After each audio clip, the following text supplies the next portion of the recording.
Les gars, encore une victoire du Barça sans Lamine Yamal. 3-0, maîtrise totale. Cette semaine en Ligue des Champions, ils sont partis gagner 2-1 à Newcastle sans Lamine Yamal.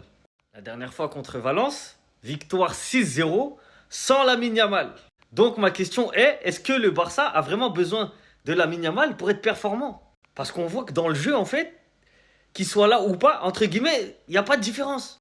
Le Barça joue de la même manière, ça joue très bien, ça joue offensif, et surtout, ça gagne. Et pas des petits scores. 3-0, 6-0, et tout ça sans Lamine Yamal, les gars.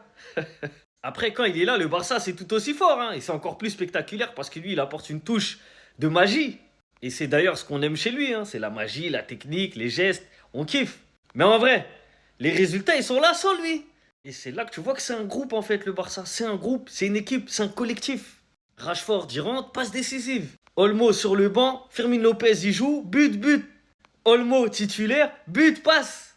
Ferran Torres, position de numéro 9, but. Ferran Torres, ailier gauche, but. Et en fait, c'est fort parce que tu sens que le banc est bon. La profondeur de banc est meilleure cette saison que la saison passée. La saison passée, tu avais l'impression que quand les titulaires n'étaient pas là, c'était beaucoup plus compliqué. Mais là, aucune diff. Tous les joueurs, ils peuvent faire la différence quand ils jouent.